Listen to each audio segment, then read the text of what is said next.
A'udzubillahi minasyaitonirrajim. Bismillahirrahmanirrahim. Assalamualaikum warahmatullahi wabarakatuh. Kepada semua para penonton Motivasi Pagi, rancangan kegemaran saya sejak 20 tahun lagi. Hari ini insya-Allah saya ingin mengupas tajuk tentang celik mata dan jiwa ibu tunggal. Kita ada dua jenis ibu tunggal. Yang pertama yang bercerai mati, kita panggil balu. Selalunya ini tak banyak masalah dari segi emosi, ya, kerana mereka redha dan boleh menerima keadaan. Yang kedua ialah ibu tunggal yang ditinggalkan suami. Selalunya wanita yang diceraikan suami terutamanya untuk pergi kepada wanita lain. Mereka akan merasa rendah diri, kurang keyakinan diri, sakit hati, menyesal, dendam, marah, penuh dendam kesumat. Dan ini bukan suatu emosi yang baik. Ya, jadi hari ini kita nak belajar macam mana kita harus buang segala emosi negatif. Saya akan bentangkan suatu kajian saintifik yang menunjukkan bahawa emosi yang kita rasa akan mempengaruhi gelombang aura tubuh kita yang diukur dalam frekuensi Hertz, ya. Jadi emosi yang paling tak bagus, yang paling bawah, di mana kalau gelombang kita rendah, maka kita akan menarik hukum daya tarikan, menarik situasi, orang, keadaan, suasana yang rendah, di mana negatif, tak seronok. Yang kedua, kalau emosi kita mempunyai gelombang yang tinggi, maka kita akan menarik orang, situasi, keadaan, kewangan, kebahagiaan yang seronok. Okey, jadi ini kajian dilakukan oleh seorang doktor medical, ya, Mr. Hawkins. Jadi saya nak sebutkan bagaimana jika kita ada emosi ini merosakkan tubuh badan kita. Apabila kita mempunyai perasaan, pemikiran negatif, emosi kita akan negatif, tindak balas kita akan negatif. Maka bila tindakan kita negatif kepada dunia luar, maka tindak balas yang datang pada hidup kita akan juga negatif. Dipanggil keputusan hidup kita. Apakah keputusan hidup kita? Kesihatan kita, kebahagiaan kita, kekayaan kita, dan kestabilan emosi kita. Jadi saya nak ajar hari ini macam mana kalau ibu tunggal ditinggalkan, tetap merasa negatif. Percayalah, selepas kita diceraikan oleh suami yang kita tak suka, kita sentiasa fikir yang kita tak suka, maka lebih banyak yang kita tak suka akan datang. Akan dapat suami yang sama juga. Kalau suami yang pertama pukul kita, tiba-tiba kita kata, kenapa saya jumpa orang macam ni saja? Yang pukul saya saja, yang tak hormat saya saja. Kenapa? Kerana minda kita fikir itu saja. Sebab minda kita seperti magnet yang akan menarik apa yang berada dalam fikiran kita. Oleh itu kita nak ubah sekarang kepada semua ibu tunggal. Kita mesti ada sistem kepercayaan yang betul. Sebab hidup ini ialah makna yang kita beri kepada sesuatu yang berlaku pada kita. Kalau makna itu positif, akan positiflah hasilnya. Contohnya satu formula, ya. Peristiwa campur respon bersamaan dengan hasil kehidupan. Jadi kalau peristiwa itu negatif, respon kita negatif, maka hasilnya sangat negatif. Tetapi kalau peristiwa negatif, respon kita sangat positif, maka outcome-nya, hasilnya sangat positif. Jadi hari ini kita nak belajar bagaimana kita tidak boleh mengawal apa yang berlaku pada kita, tetapi kita boleh mengawal respon atau tindakan kita terhadap apa yang berlaku, yang akan menghasilkan kehidupan yang saya kata 4K tadi, ya. Kesihatan, kebahagiaan, kekayaan, dan kestabilan emosi kita. Baik, macam mana contohnya kalau kita ditinggalkan suami untuk wanita lain? Pertama sekali, setiap kali apa berlaku pada kita, jangan ada budaya menyalahkan. Kita lihat renung dalam roh jiwa kita yang dalam sekali. Kenapa perkara ini berlaku? So, kalau kita dapat suami meninggalkan kita, kita tanya, adakah suami kita tidak baik atau kita yang salah? Jangan menyalahkan orang. Dan kalau kita kata suami kita tidak baik, kita tanya, kenapa Allah mengizinkan saya mendapat suami yang macam ni? Kerana Allah berfirman dalam hadis pun kata, wanita yang baik untuk lelaki yang baik. So kalau kita jumpa lelaki yang tak baik dijodohkan dengan kita, maknanya apa? Kita tahu kalau kita tak baik memang dapat suami tak baik. Sebab tu puan-puan jangan mengeluh pasal suami, jangan cerita hal suami kat orang. Baik, katakanlah macam nak bagi makna yang positif. Bila suami kita tinggalkan kita, apa kita kata? Oh, sebenarnya sekarang saya lebih baik pada suami saya. Masa belum kahwin, masa kahwin dulu, dia di orang yang rendah, saya orang yang rendah, jumpa. Sekarang Alhamdulillah saya sudah jadi orang lebih dekat pada Allah. Saya tutup aurat saya jaga pergaulan saya jaga solat saya pun naik orang yang tinggi, dia tak layak untuk saya lagi. Maka Allah flashkan dia macam flash kat tandas, macam itulah kita fikir. So kalau kita nak hilang, tak nak rasa hilang keyakinan diri, kita rasa apa? Allah, suami yang tak elok ni macam kanser pada kita, macam satu benda tak elok pada kita. Tuhan flash, buang dia jauh-jauh. Maka kita bersih daripada orang yang negatif. So bila kita rasa macam tu, oh saya sebenarnya orang yang positif, maka emosi kita yang marah. Pasal emosi yang paling tak suka, yang paling rendah ialah rasa malu pada diri sendiri, rasa tak ada harga diri. Yang kedua, marah. Yang ketiga, dendam. Yang keempat, rasa bersalah. Yang kelima, memang kita rasa tak guna satu sen hidup kita. Ini keladak. So kita hendak pindah daripada perasaan ini naik kepada yang atas sekali. Jadi bila suami kita tinggal kita, apa kita lakukan? Kita lihat apa yang ada depan mata kita.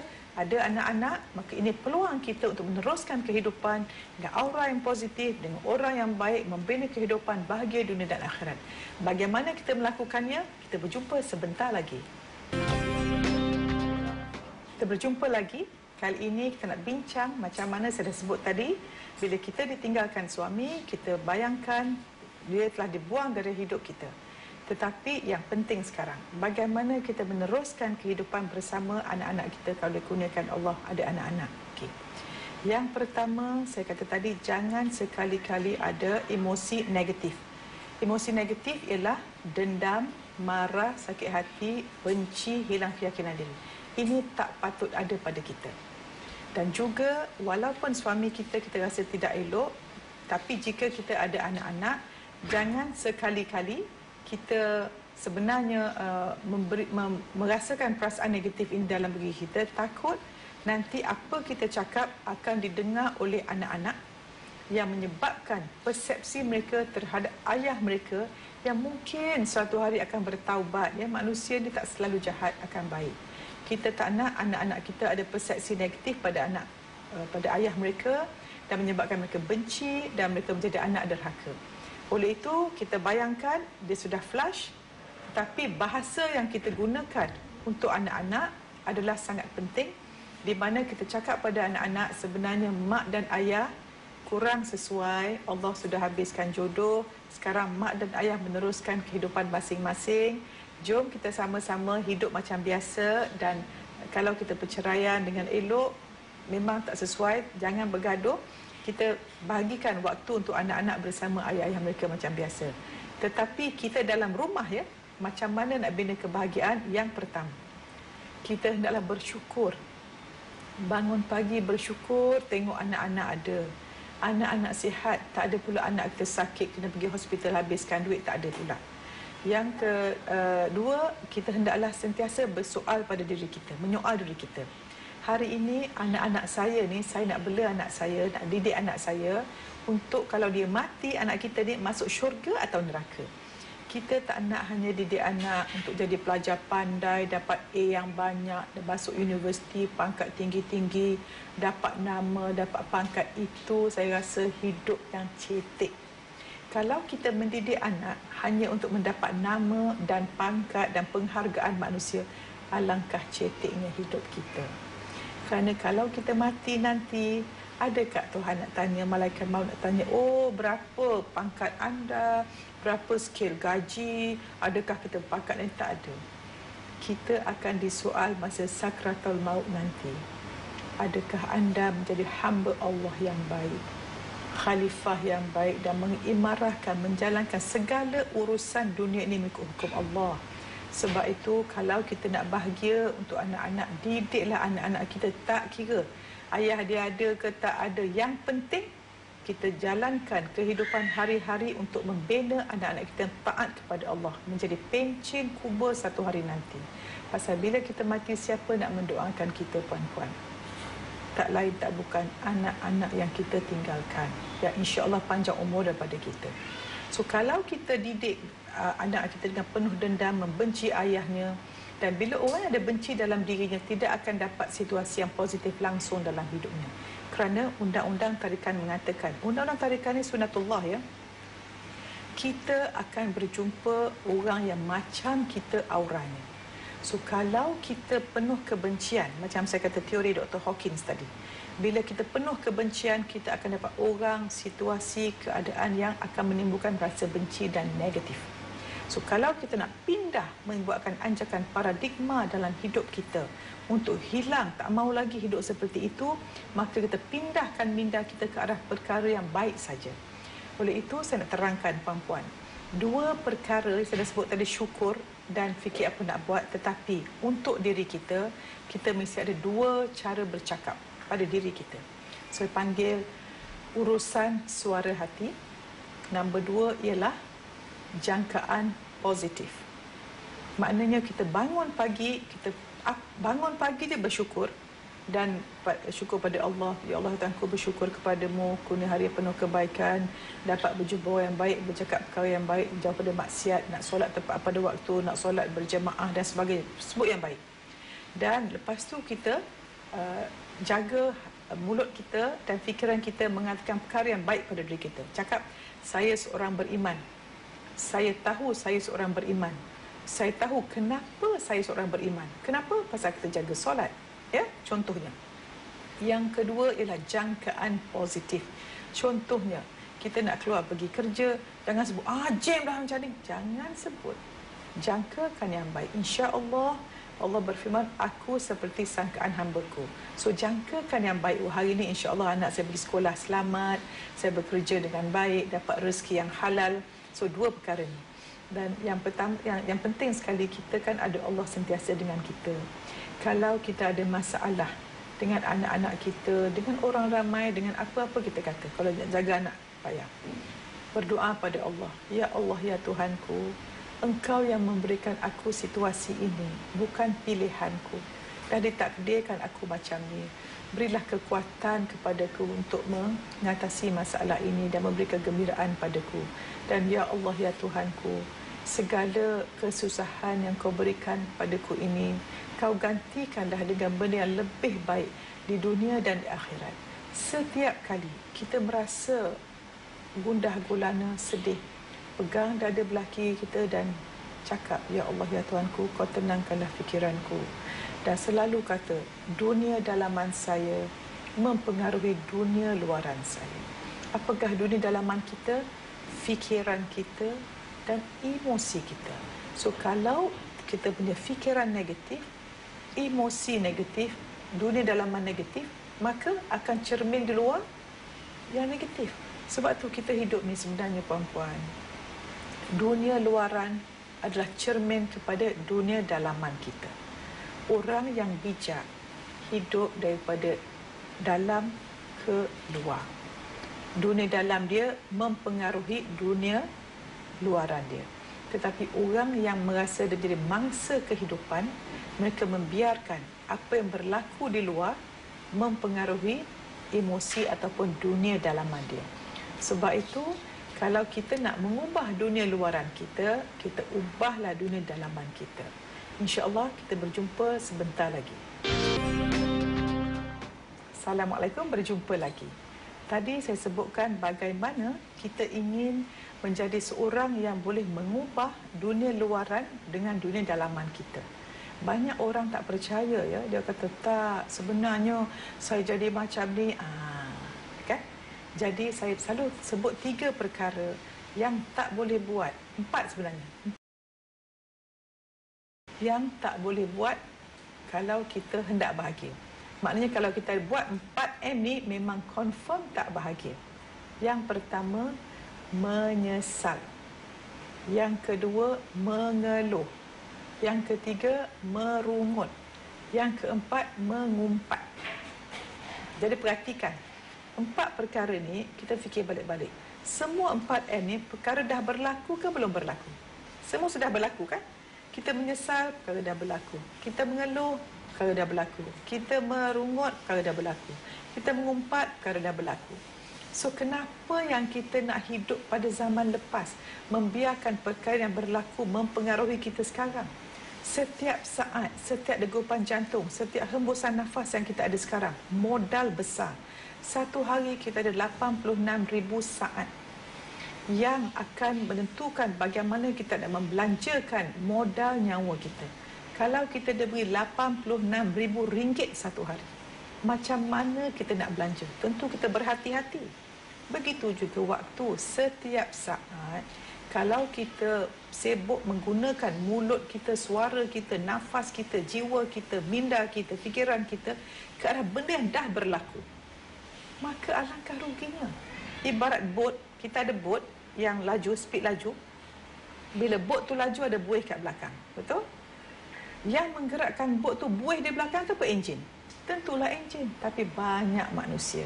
Kita perhatikan orang yang dalam keadaan murung kerana mereka mengingati perkara yang dah 10 tahun dulu. Mereka banyak menyalahkan orang lain. Ya, jadi kalau kita nak bahagia, jangan jadi mangsa kehidupan. Tetapi kita menjadi seorang yang dalam, kalau kereta, kita driving seat dalam kereta kita. Kita bukan, ada orang kata gini, saya tanya seorang, adakah kehidupan berlaku kepada kita atau kehidupan berlaku melalui kita? Kalau kita kata kehidupan berlaku kepada kita, kita jadi mangsa. Oh, kenapa awak diceraikan? Suami saya jahat. Kenapa tak pandai belajar? Cikgu tak pandai mengajar. Budaya bangau-bangau. Ya, kita tak nak macam tu. So, saya nak sebutkan di sini, kalau kita buat 4 perkara yang tak akan bahagia, so kita pindahkan, buang 4 ni, kita hanya dipanggil, kita buat sesuatu berlaku di mana kita ada perancangan, kita ada tujuan hidup kita sekarang dengan anak-anak. Tanpa suami tak apa, kita ada visi apakah kita nak jadi satu hari nanti, 5 tahun lagi, 10 tahun lagi. Dan bila kita ada tujuan dan apa kita nak jadi, kenapa kita hidup, apa kita nak jadi, maka akan timbullah matlamat harian untuk anak-anak kita. So, kita hendak didik anak-anak dengan menjadi seorang yang bahagia, seorang berjaya, seorang yang sihat, di mana kita hendaklah membangunkan anak-anak dengan kata-kata pujian, kata-kata memberangsangkan. Dan saya nak cadangkan satu yang sangat penting bagi puan-puan dan juga pada anak-anak, semua orang mesti ada skrip kehidupan. Selalunya kalau penulis drama, dia akan buat skrip untuk menentukan siapakah pelakonnya dan apakah akhir ceritanya. Apa kata kita sebagai ibu tunggal yang ditinggalkan suami melakukan skrip kehidupan di mana kita menjadi pelakonnya, kita penulis skripnya, kita produsernya, kita pengarahnya, kita tahu hujungnya. Di mana skrip kita, kita akan kata dari segi 5 tiang tadi, kita punya kesihatan, kita punya mental, kita punya kerohanian, kita punya hubungan manusia, kita punya kewangan. Kita tulis skrip bagi setiap daripada 5 perkara ini dan kita tahu hujungnya. So, hujung skrip kehidupan kita, saya mati dalam iman dan bahagia dunia dan akhirat, dan meninggalkan anak-anak yang soleh, yang mendoakan saya, yang menjadi pencen kubur saya di satu hari nanti. Itu akhir cerita. Awal cerita ialah keseharian kita. So, kita kata saya seorang yang sihat, saya seorang yang bahagia, saya seorang yang kaya, saya seorang yang efektif, saya seorang yang ikhlas, di mana segala saya lakukan hanya kerana Allah. So, bila kita sebut macam ni, dengan sendiri hidup kita akan sangat penuh dengan tenaga. Dan macam saya kata tadi, 2 perkara kita jaga, apa dia?